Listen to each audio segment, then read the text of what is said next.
We're rolling right now. We're just gonna fucking roll it. I like it. Yeah. What's up, Stetch? How you doing, baby? You were talking about you. Where'd you go? You went to the Okanagan right after Game 6. What do we do? Yeah, we obviously lost in Game 6, which was pretty depressing. And then went back, had a couple team parties, exit meetings, medicals, whatnot. And then hopped on a bird and flew to see some of my van buddies in the Okanagan. Played some golf, so it was a quick 48 hours, but it was a lot of fun. Stetch, 2 years in a row, man. Like, just talk to us. I mean, like Ozzy was saying, it's almost July. You're that close. Does it sting more this year? Does it sting more the year prior, the first one? I mean, I hate to say it, but it's gotta suck, dude. Like like you're right there. Like fuck me. Like and I'm rooting for you the whole time, and obviously Ozzo is too. Like it's just I don't know, man. You got to talk us through it. Yeah, it's tough. I mean, I think last year, obviously, I wasn't playing, just getting ankle surgery and being out of the lineup, so it was a different experience. But I think there was more heartbreak as a collective group, kind of depressed. And then this year, being a part of it, being in the room, I think it was more anger, just being like, oh, we let this opportunity slip again. So just a lot of frustration that the season's so long, you put so much work in, then you come that close and you're rewarded with nothing. So it's the hardest trophy to win in sports, what they say, and it definitely is. Like the playoffs is a long, grueling experience, and on top of the regular season. So Second year stretch, it's got to be probably tougher for you, but just watching, I feel like it was easier to stomach this year just because it was Game 6, and obviously Nugent Hopkins is injured, Hyman's not playing, and let's be honest, is that Florida Panthers team one of the best teams in NHL history? I mean, they were unbelievable. Yeah, they were Down. really, They had two really first good liners. team. So Yeah, obviously it's tough in that sense. But Jordan and I were talking, Stetch, like I'm curious to hear your opinion on this because you lose in the Stanley Cup final.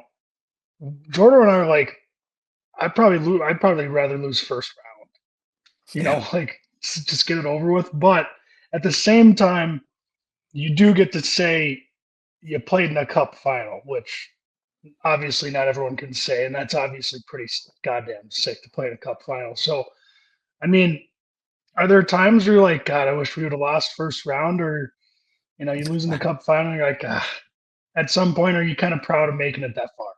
yeah. I think definitely when you're younger, you probably like rather finish third than second, in like minor hockey tournaments, spring tournaments, and whatnot. Just you don't have to go through that heartbreak, and you still have that kind of that celebration type thing. But I think at the professional level, you just want a chance. You get there, and you never know what could happen. So it's all worth it in the end. I think later down the road, probably when all is said and done, playing career is over, you reflect as an individual, and you'll be appreciative of the experience that you had. And it is pretty cool to play in the Stanley Cup final. Not a lot of people can say that, but at the end of the day, like, does it really matter?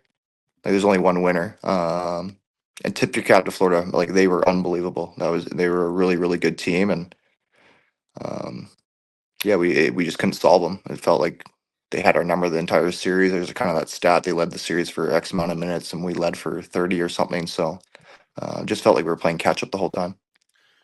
Stetchy, I wanted to ask you in terms of national championship. You've played in that. You've played in big games in junior. You played in big games throughout your career in the NHL. But are there different nerves when you step on the ice for a Stanley Cup final game, and especially on the road, like you did as well? I'm just curious. Is it a different level of stress, or is it like we're here? It's another game. How are you talking to yourself throughout that? Because I was at game 1 and 2 at Edmonton, man, and that fucking barn, I couldn't believe it. I don't miss playing hockey that much, but when you guys came out there for game 1 and 2, I'm like, holy fuck. I mean, I might have been a little bit of a microdose, but I was looking at the lights. I was listening to the national anthem. I'm like, this is unbelievable. Like, this is why you play.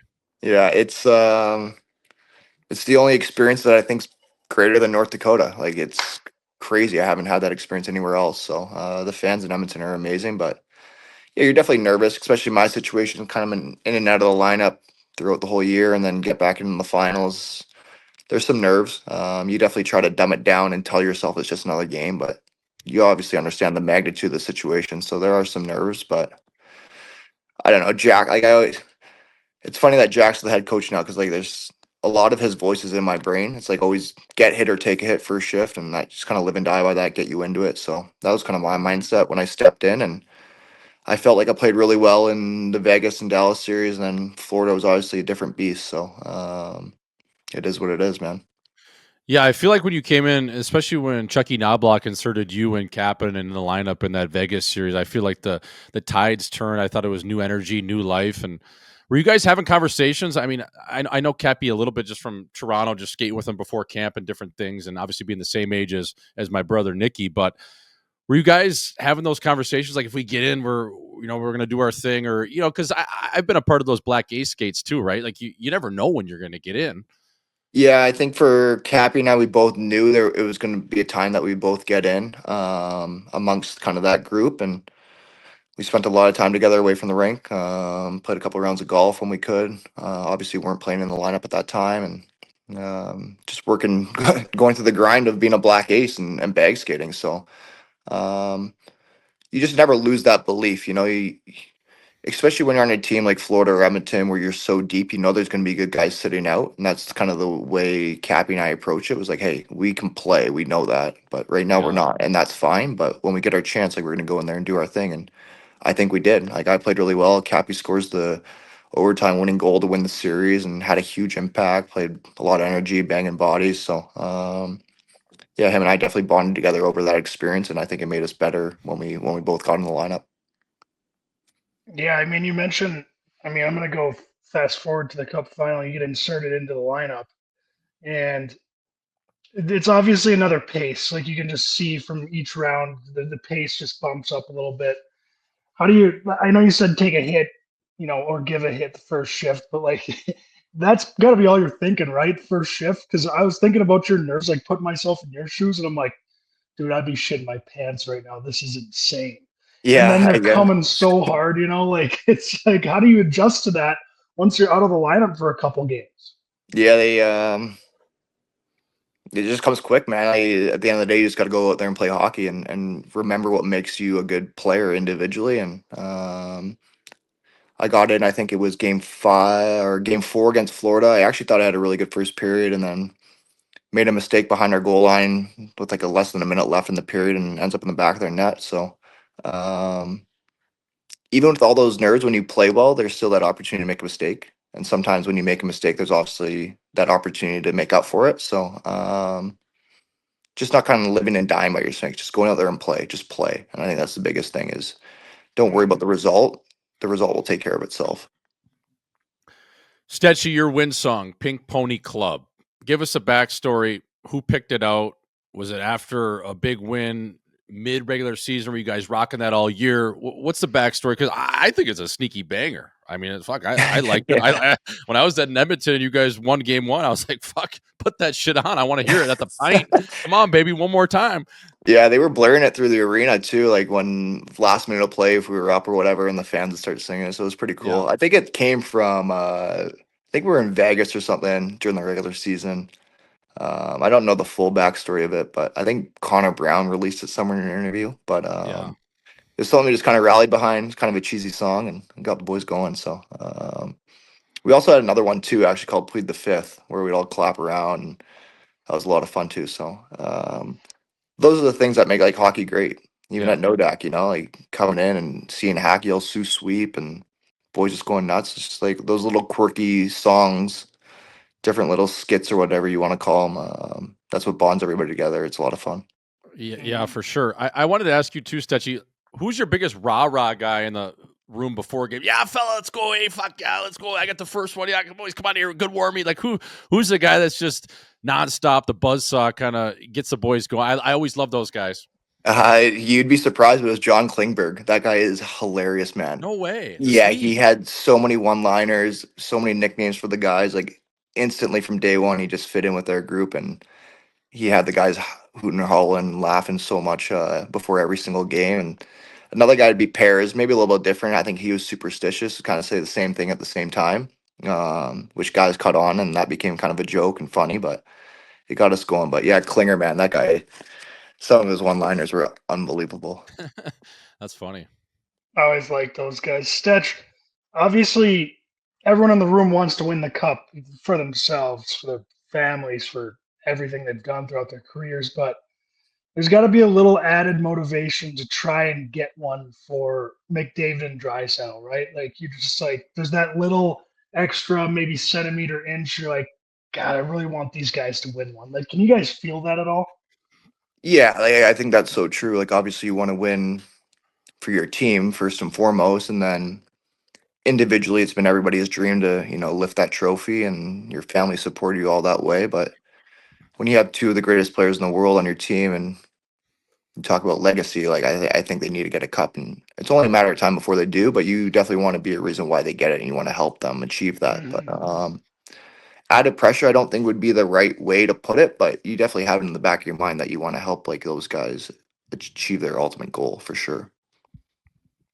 Stecher, your D coach, Paul Coffey, not a bad player. People, you might have heard of him. Decent defenseman back in the day. What's been the biggest thing for him in terms of what he preaches to your defense, especially a guy like you? Is it just go play your game, Stetch? You're a pit bull. Like, what do you think the best attributes Koff has as a defensive coach, and obviously being a legend of the game, and being a part of those '80s Oilers teams? Is there something that he really brings to the table, and you're like, wow, he's so smart in this, or something you've taken away, or just anything in general from Paul Coffey, the legend? The biggest thing would just be like instilling confidence in us. It's crazy how much he wants us to go out there and make plays and be creative and play the game kind of the way he played. He doesn't watch film. He's an eye test guy. And the only thing he preaches is confidence. Walking the blue line, making breakout passes. If you can't get up, you can't stay up. So get your gap. Just little details like that. I mean, it's hard not to listen to a guy like that with all he's achieved in his career. And I don't think that he got the best out of our decor throughout the majority of the season. Just instilling that confidence. You make a mistake, you put you right back out there. I don't think a lot of coaches do that, especially at this level. You make a mistake, and a lot of times your night might be over. And it seemed like Koff would always find a way to get you another shift just to make up for it and kind of instill that confidence in you that, like, hey, shit happens. Go out there and do it again. That's so helpful having a coach like that. 100%. You're not walking on yeah. eggshells. Like it's incredible the effect that it has. Is he still nasty on the sheet? No, he stands at the blue line, doesn't take many strides, but he does chuck a mean sauce. Yeah. Yeah. He actually took one this year. He was standing in the corner, and I think that's when he moved up to the blue line, but it went off the blocker of one of our goalies, hit him right in the face in the corner. He was leaking, got like 8 stitches, and just a nail gun was there the next morning. Had a couple whiskeys last night. Feel great. Yeah. Yeah. Get on the res water. You'll be all right. Stetch, you're fans though, bro. Like, I didn't really realize what it means to people of Northern Alberta, the Edmonton Oilers, until, I've been up there the last 2 playoff runs and fortunate enough to be there during the Stanley Cup and just see the amount of support from the entire province, the people. They're crazy. Would you say it's like North Dakota fans on steroids? It's almost the Alabama football SEC like fans. I mean, the face paint, the dyed hair, the chest paint, the chicks taking out their tits. It's just crazy that, like all these people rally around. It's almost like it's the Rogers Arena is the cathedral and they're going to church. Like hockey is the savior. Yeah, they live and die by the oil up in Edmonton. There's nothing like it, man. There's not. There really isn't. It's crazy. There isn't. North Dakota was special.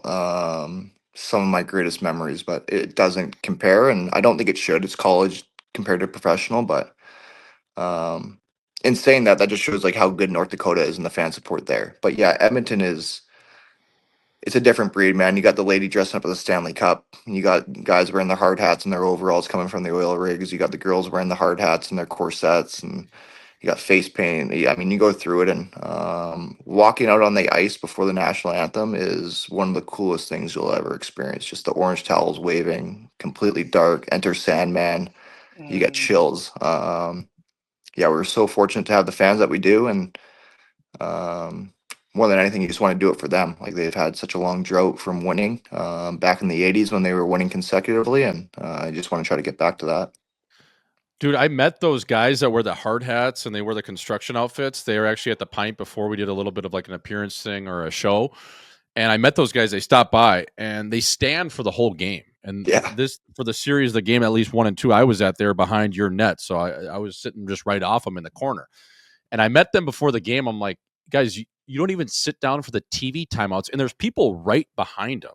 Yeah. And they just stand the entire time. And I asked them, I was like, do you care about the people behind you? He's like, no, we don't give a shit. What are they going to say to us? So it's just like the crazy. But the people behind, they said they even liked it. The guys stand the whole time. You got the Indian guy banging the drum in the corner. Like the amount of just characters in that arena walking around it's awesome, man. I can't even describe it. I was like, this is the coolest place to play hockey in the world for sure.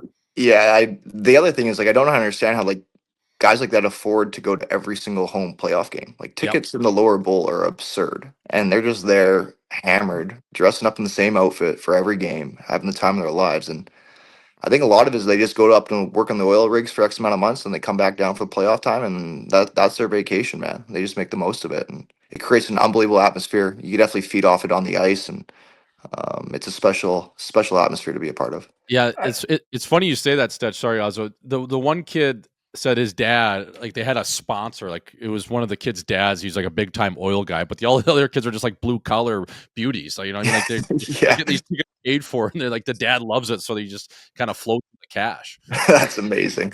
That's a good gig. I mean, I love thinking about these fans because they're like, you look at them from society views them as like weirdos, right? They're like, what are you, psycho? You're this into a professional sports team, and like, are you a nerd? Or like, people can chirp them, but it sounds like an incredible life to me. Just you go to work, and then the rest of your life just revolves around the oil, and that's like all you're thinking about all day. And like, I don't know, it'd just be so like, it'd be an awesome life. Like, especially with McDavid and Draisaitl on your team, you're just like, I mean, it sounds unbelievable. I'm actually jealous of these guys. I could never do it, but I'm jealous of the way they live. And I know people make fun of people like that, but I'm envious of them. Yeah, it's different. Obviously, like, I'm on the bench and playing in the games with them, but like, there's sometimes like I stand up off the bench, like out of my seat, just like with what Connor and Leon are doing. Like, I couldn't imagine having a couple of drinks and me being in the stands.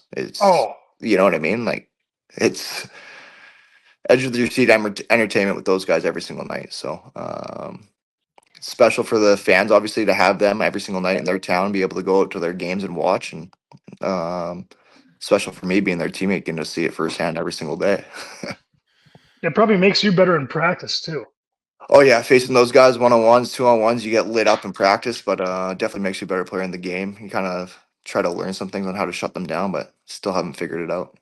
Yeah, you're doing like that 1-on-1 drill where you start at the top of the circles, and if they start at the hash marks and it's like a full length 1-on-1, you're like, fuck. You just turn and skate forwards. Oh, you're like, oh God, here we go. Jesus. Yeah. Especially training camp too. I can't imagine where you're trying to get the pistons moving and you're doing those type of drills. You're like, fuck. Yeah. Well, even the captain skates, like before training camp, like they're out there just buzzing 100 miles per hour. They're so detailed and focused on the task at hand, getting prepared. And yeah, as another player, you don't have a choice. You got to follow suit. Not that I wouldn't work hard, but it's pretty hard to disagree with those two guys when they're doing it firsthand. You're the fourth D in line. You're doing the math. Fuck, you got to go to the bench. Trainer, I need an edge. I need an steal. I need a steal, fella. Fuck. Steal. Oh, that's so funny. Stetchy. Yeah. Bob Stauffer, Edmonton royalty. He's actually a friend of the program now. If we're talking aura, we're talking Bob Stauffer. And I just love everything this guy's about, how much he loves a team, how passionately he covers a team. He's an encyclopedia for the Edmonton Oilers in itself. But, Stetchy, is there anything better than when the Edmonton Oilers social media side of things, they release those montage slow-mo videos of Bob Stauffer getting off the bird or getting on the bird and him in that black suit? I mean, I love it. That is aura at its finest. So do the boys ever tell Stauf, fella, you look mean getting on that bird? Or is it just something, you kind of look at it and everyone's just like, yeah, that's Stauf, baby. Yeah, Stauf's a legend. Him and I have a great relationship. We talk almost after every morning skate, just in the room, just kind of chit chat, picking stuff about the game and life. But yeah, man, that guy he's Edmonton royalty. Those videos get the fans fired up. Yep. Some of the guys on the team think it's absolutely hilarious, gets us juiced up. Some guys are kind of, like focus on the fellas, but Yeah. he's a part of it, dude. He's been there for X amount of years. He knows more about the organization than anybody else. And he's super knowledgeable. Like he actually knows what he's talking about. He's a really smart man. I got a lot of respect for him, and yeah, he's a beauty. He's one of a kind, that's for sure. He was so funny when he came on Hockey Night in Scottsdale. He was kind of pumping our tires, and he's like, "You know what? People say I look really good for 65. The problem is I'm 57." He actually showed me a picture of him when he was like 21, and he was like ripped, really jacked. Yeah. He looked good. So he's definitely let himself go a little bit, but who doesn't at that age? Yeah, fuck, he's got to enjoy a couple pints. You know what I mean? 100%. Tip your cap. Yep. Stetch, I wanted to ask you, EK9, obviously he's getting out of there. He's going to the chin of Vancouver and Evander Kane. But did you ever get an offer to get in the whip before the game? Get like whatever he was renting on the road. Hey, fella, you want to slide in the Ferrari Spider over here? Or is that something he kind of just was doing himself? And I think Connor Brown maybe even took a ride with him in Dallas there. Yeah, Brownie hopped in with him in LA, actually, I believe, to start. He had the light blue Urus Lambo. You would know, like the hotel's right there beside the rink at Staples Center. So you walk and this Lambo, I guess, hammers the horn, and Brownie like looks over and it's Kaner in a Lambo, and he's like, the rink is 100 meters away. Like, what are you doing? It's actually longer to drive than walk. 100%. But yeah, he rode that through into the Dallas series and the Vegas series as well. So I never did it pregame. Wasn't kind of my thing. He had the car though for the whole time in Vegas. So we hopped in it post game, went for dinner one night at a steakhouse, rolled up like he owned the place, red carpet entry. So it was pretty funny. How funny too! The TNT, the camera was rolling, and he obviously knew what he was getting out of the Lambo, and he just slides the driver $100. Like, here you go. Yeah. Oh, that's so fun. That's so nasty. He's got to be getting those comped, eh? Like, are those like comped by the rental company or the leasing company, or is he dropping some coin on those? I don't know. Like Kaner's got he's a little bit different than the other NHL guys. Like I think he's got like a social media guy and like a life agent, I guess, and then he's got his hockey agent and whatnot. So I think he has some connections that way. But I know in Edmonton, fans were like DMing him, like pictures of their cars, being like, "Hey, like I have this, you can drive this." So the cars in Edmonton were all free. On the road, I don't know. I'm sure it was like probably sponsored through his agent or something. I don't think he was spending any money on it. Because you can go on like those daily rental services. It's Toro or whatever it is. Yeah. You can rent a Lambo for $1,500 a day or whatever it is. Maybe he was doing that. I have no idea. Not that he would ever tell us, but it was swaggy for sure. Like those videos when they first came out, fans were going nuts. We were howling in the dressing room, and yeah, he's one of a kind. He's a beauty. That's hilarious. Yeah, he gets a bad rap though. But I was talking to a national leaguer today, not on your team, but he was saying like he's a good dude. Like, right? He's a great dude, man. He's got a bad reputation, and you feel for him honestly. Like, especially in Edmonton, like he did so much charity work, and I'm sure a little bit probably is trying to change his image in the public eye. And but honestly, he's really down to earth.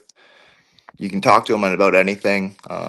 He's just like any other teammate. So he's maybe more out there, and his fashion, driving nicer cars and whatnot. He's pretty bold in that regard. But as an individual person, like Kane and I got along great. I actually went to high school with him back in the day when we were way younger. He was in grade 12 and I was in grade 8, and Kane and I get along great. He's a good dude. I feel bad for the reputation that he has because it's definitely not accurate by any regard.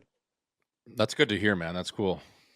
Yeah, people don't like those big personalities from the outside. I think you get jealous, don't like the guys this confident, Especially when something happened in the past, and then it's just easier for them to kind of egg it on and just jump on top of that. So, just like anybody, though, you go through your ups and downs in life, you make the wrong decisions, and you rebound and make better choices. And I think Kaner's definitely grown up. He's a lot older now, too. He was younger at that time. And I wish him all the best in Vancouver. He's going home. He's a heck of a hockey player, man. So, he's a guy that I'll keep in contact with for sure.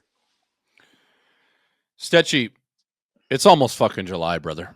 You just finished up. What are your plans for the summer? Obviously, we'll get into this weekend in a little bit here. I can't wait to see your chin, but What are the summer plans, man? Give the people, a little insight of what Stetch is going to be up to. You only got about 2 months, brother. Yeah, it's coming quick. Like you said, we'll touch on it, but we got Ozzy's wedding on Saturday, so making the drive up there tomorrow, and then from there, just getting back in the gym. I'll probably stay off the ice till August, but kind of bounce around between Minnesota, Wisconsin, Arizona, and Vancouver. Who knows where I'll be, when I'll be there, but just try to make the most of the summer, making sure I'm taking care of the body. But you definitely got to have some downtime. I'm excited to get on the golf course here, swing the sticks, drink a couple beers, see some buddies, and yeah, just enjoy being a normal guy again. Do you still have your place in Van? I do, but I rented it out. So when I go back to Vancouver, I'll either stay at my mom's house or with a couple buddies, and it'll just be nice to go home and see friends and family. Still got a place in Arizona? Yeah, I got my place in AZ, so I think we're going to spend the month of August down there, which probably the wrong month to do it, but don't really have a choice. So get on the golf course at 5 in the morning, jump in the pool in the backyard, and then get in the gym and on the ice, and then sit in the backyard from 1 till sundown. So it'll be a good setup. I'm excited. There's a good crew here, though, man. Like I'll jump on the sheet with you boys. I always skate with those guys in August. Like you got Matthews, Thompson, Kells, Fishy. Like there's a solid group of dudes down here, and actually more pros than you think.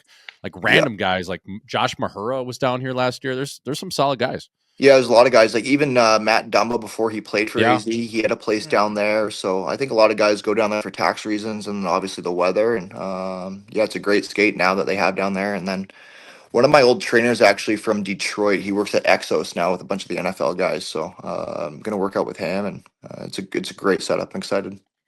You know who's actually down here is that kid on Boston. He's from here, that Kasalik. Yeah. Mark. He's so nails. Yeah, he's a nail gun. He's a nail gun. Oh my God. Yeah, he's an absolute gun. I remember I was talking to my cousin Malt. He said like that guy like in Boston, he's like set the new standard for the fitness testing because he's so jacked, man. That dude can throw him. He can throw him both ways. Where did he play last year? Boston. Yeah, this kid's like 6'4", 220, and just chucks him right down the pipe. Kind of looks like a caveman a little bit too. Like he's kind of got that tough guy look to him. Yeah, he looks like he's from the movie Gladiator for sure. For sure. So. 300. Yeah, but yeah, Stetchy, this weekend, fella. We're gonna. We'll drop this tomorrow so people will hear it as we're making our way up there, up to Grand Rapids. You got a 6.5 hour drive from Madison. I'm coming from the chin of AZ here, so. Probably going to get up there about, I don't know, 8. What do you think, Ozzo? 9? 9 good? Fella, you got that dinner at what? 9 will be perfect. 6:30? Yeah. You got the groom's dinner at 6:30. It's so funny, too. I think normal groom's dinners have like 30 people, 40 people at them. We got 115 coming. No way. So it's a big one. What is this, a potluck? Yeah, it's going to be like a potluck. I don't know if they're going to be, get a pig or something and just roast over a fire. It's just spinning on that stick. Yeah. I was going to say, save me a sloppy Joe, would you? I'll save you a sloppy Joe. I got some brisket, some pulled pork, some pulled chicken coming. Get the sloppy Joes going. Yeah, so I'll make sure we leave some sloppy Joe for you at 9 p.m. But I think 9 p.m. should be a good arrival time. Perfect. I like it. Yeah, because I think I'm getting in at 4:30 a mini, and then a couple cigarettes, and I'll hit the road. It's 2.5, right? 2.5, 3. Yeah, 2.5, 3, just depends. It's Friday, so like you're leaving the cities, everyone leaves up north, but like I think the traffic is like from like 12 to 5. Okay. Because everyone leaves work early on Friday, goes up north. Yeah. And it's just a log jam. Pack the cooler, some Road Rockets. Yeah. Perfect. Yeah, no, I'm hoping. So you think I'll miss it? What is it? Is it just like up 169 or something, like all the way? Straight up 169. Okay, so yeah, that is. But I don't have to go through Brainerd, right? Or do I? No. Yeah, so I avoid that at least, right? You avoid Brainerd. I mean, once you get through the cities, it's not going to be too bad. Yeah. And the time you're leaving, I don't think it's going to be bad. Are you riding with anyone? No. Just get a Toro or what? Yeah, I'm just getting a rental. Yeah.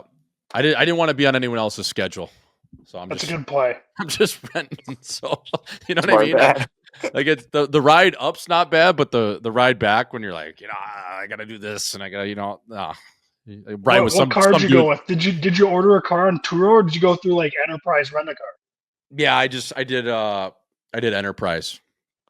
You Just got some- Nikki's discount, eh? Some fucking Nissan Brogue I'll just be humming up in.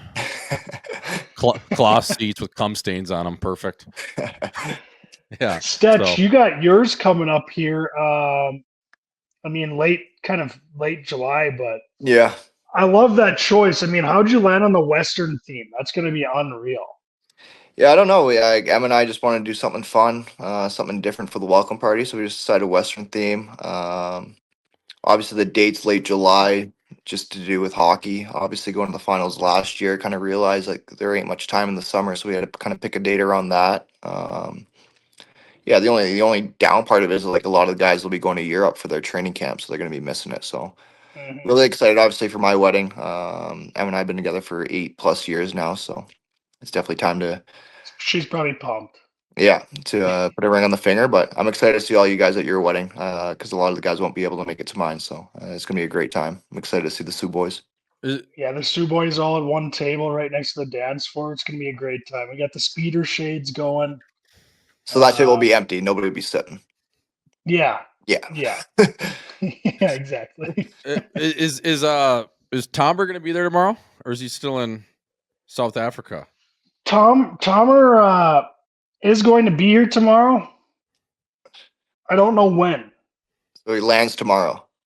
So I think he lands tomorrow.